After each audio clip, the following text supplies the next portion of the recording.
Assalamualaikum warahmatullahi wabarakatuh.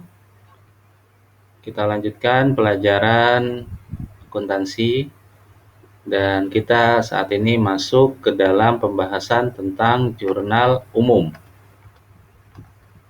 Nah, kemarin kita sudah pelajari tentang siklus akuntansi yang dimulai dari melakukan identifikasi bukti-bukti transaksi yang terjadi. Nah, kemudian dari bukti transaksi tersebut kita catat ke dalam jurnal, bisa jurnal umum maupun jurnal khusus. Nah, pada kali ini kita akan membahas tentang jurnal umum dan tahapan pembuatannya. Jurnal umum bukanlah hal yang asing dalam dunia akuntansi, terlebih bagi seorang akuntan. Jurnal umum mungkin seperti halnya yang kita hirup udara setiap hari, di mana akan selalu terjadi. Ya, karena hal ini jurnal umum tersebut merupakan satu langkah awal jika kita ingin membuat laporan keuangan. Dalam siklus akuntansi, jurnal umum adalah tahap pencatatan yang pertama kali harus kita lakukan. Jurnal umum juga sering disebut sebagai buku harian yang digunakan untuk mencatat transaksi keuangan menurut urutan tanggal dan dimasukkan ke dalam akun sebelah debit ataupun kredit. Untuk membuat jurnal umum, maka kita harus memperhatikan ketentuan-ketentuan persamaan dasar dalam akuntansi. Meskipun Anda hanya membuat contoh jurnal umum, tetap saja ketentuan persamaan dasar akuntansi perlu diterapkan. Karenanya, tidak heran jika ada beberapa orang, terutama yang tidak memiliki ilmu akuntansi, akan merasa kesulitan untuk membuat jurnal umum. Oleh sebab itu, agar tidak membuat kesalahan dalam membuat jurnal umum, maka kita perlu bahas secara lebih lanjut tentang jurnal umum ini. Bagaimana tahap pembuatannya, serta bagaimana contoh-contohnya. Pengertian jurnal umum. Sebelum membahas tahapan dan contoh jurnal umum, ada baiknya kita memahami pengetahuan dasar tentang jurnal umum terlebih dahulu.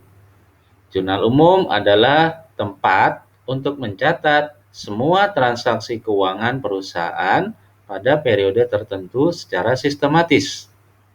Untuk membuat jurnal umum, kita harus paham mengenai saldo normal masing-masing akun. Nah, ini perlu kita catat ya, bahwa kita harus mengenal saldo normal. Saldo normal masing-masing akun. Bagaimana maksudnya saldo normal? Nanti akan kita pelajari lebih lanjut. Dalam akuntansi, minimal ada 5 akun yang perlu kita ketahui posisi saldo normalnya. Nah, ini jumlah minimal ya, jadi sebenarnya masih ada banyak lagi. Tapi untuk pelajaran awal, maka kita cukup mengetahui 5 akun yang sering dipergunakan di dalam akuntansi. Nah, bagaimana posisi saldo normalnya? Ini adalah tabel saldo normal akun. Yang pertama, biasanya yang sering dipakai adalah yang berhubungan dengan aset atau harta atau aktiva. Nah, jika nantinya ada transaksi-transaksi yang berhubungan dengan aset yang akan bertambah, maka nanti kita harus memposisikannya di sebelah debit. Ya, karena posisi saldo normal untuk aset itu ada di sebelah debit. Sekali lagi, jika nanti ada transaksi-transaksi yang ingin kita jurnalkan, jika dia bertambah, maka kita akan taruh di sebelah debit. Ya. Karena aset itu saldo normalnya adalah di sebelah debit.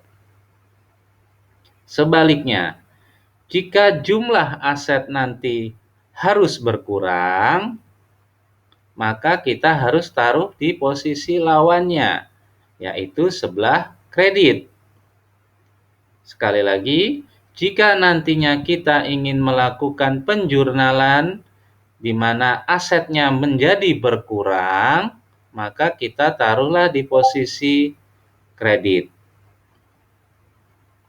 Oke, jadi sekali lagi teman-teman yang harus ingat posisi saldo normalnya. Kalau aset adalah di sebelah debit. Kalau ingin aset tadi bertambah, kita taruh nanti di jurnalnya di sebelah debit. Kalau asetnya nanti ingin berkurang, maka kita taruh di sebelah kredit. Itu ya. Kemudian yang kedua adalah hutang atau kewajiban atau liabilities. Hutang sebaliknya, saldo normalnya ada di bagian kredit. Ya. Jadi perlu diperhatikan kalau hutang saldo normalnya ada di bagian kredit. Sehingga kalau hutangnya bertambah, maka kita harus menuliskan atau memposting atau menjurnal di sebelah kredit. Ya, berlawanan dengan aset tadi ya. Jadi diperhatikan untuk hutang saldo normalnya di sebelah kredit, sehingga kalau kita ingin hutang bertambah, maka kita letakkan di sebelah kredit. Kalau hutangnya ingin berkurang, maka kita taruhlah di sebelah debit. Oke. Yang ketiga adalah modal atau ekuitas. Modal atau ekuitas posisi saldo normalnya sama dengan hutang, yaitu ada di bagian kredit. Sehingga perlakuannya mirip dengan perlakuan hutang tadi. Ya, karena saldo normal dari modal ada di sebelah kredit, maka ketika kita ingin modalnya bertambah, maka harus kita letakkan di bagian kredit. Dan jika ingin modalnya berkurang, maka kita letakkan di sebelah debit. Yang keempat adalah pendapatan. Sama, pendapatan itu mirip dengan utang dan modal, di mana saldo normalnya ada di sebelah kredit. Sehingga ketika pendapatan itu harus bertambah, maka kita letakkan di sebelah kredit. Dan jika pendapatan harus berkurang, kita letakkan di sebelah debit. Dan yang kelima adalah beban. Beban atau biaya ya, untuk sementara kita anggap sama antara beban dan biaya. Beban saldo normalnya sama dengan aset, yaitu di sebelah debit. Sehingga perlakuannya juga sama dengan aset, di mana saldo normalnya di bagian debit, maka kalau bebannya kita ingin bertambah, maka taruhlah di sebelah debit. Tapi jika bebannya ingin berkurang, maka kita taruh di sebelah kredit. Ya, sekali lagi teman-teman, ini adalah tabel saldo normal yang harus teman-teman ingat ya, atau teman-teman bawa catatannya ya. Kalau yang belum hafal silahkan dibawa catatannya, jangan sampai hilang karena ini akan berguna sekali ketika kita membuat jurnal umum. Oke. Berikutnya kita masuk ke tahapan membuat jurnal umum. Nah, kita harus memahami persamaan akuntansi terlebih dahulu. Untuk membuat jurnal umum dengan benar, maka langkah pertama yang dilakukan adalah memahami persamaan dasar akuntansi, di mana persamaan dasarnya adalah aktiva sama dengan pasiva. Ya, ini yang sering mungkin teman-teman dengar ya, ada namanya aktiva ada namanya pasifa. Yang kemudian diperluas menjadi aktiva ini terdiri dari aset. Ya, aktiva ini dikhususkan lagi nanti ada akun yang bernama aset. Sedangkan pasiva itu terdiri dari hutang dan modal. Oke, sekali lagi.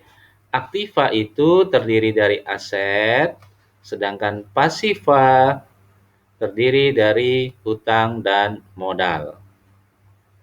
Nah, dari persamaan yang kedua ini bisa kita jabarkan kembali, ya, di mana bisa kita jabarkan menjadi aset sama dengan utang ditambah modal ditambah pendapatan dikurangi beban.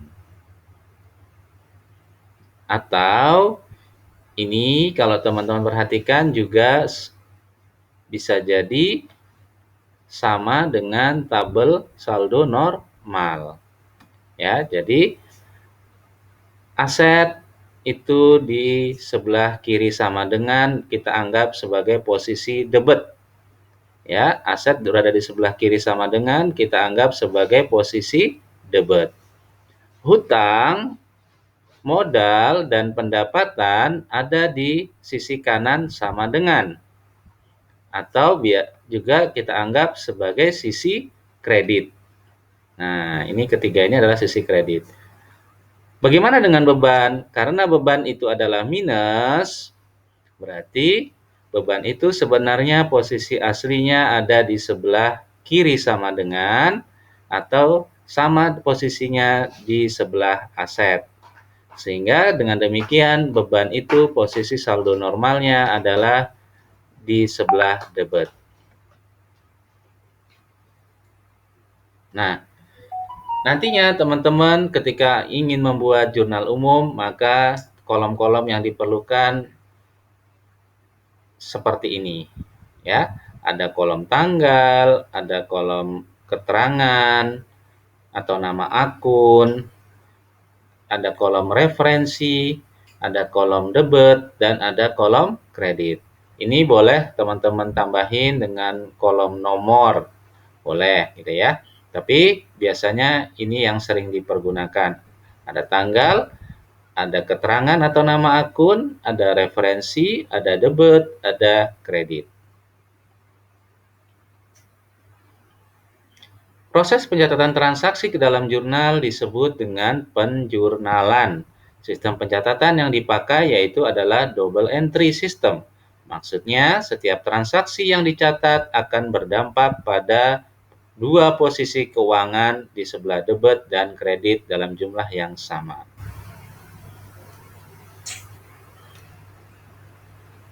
Oke, itu dulu untuk pengantar jurnal umum. Selanjutnya nanti akan kita bahas bagaimana cara melakukan praktek melakukan penjurnalan. Terima kasih. Wassalamualaikum warahmatullahi wabarakatuh.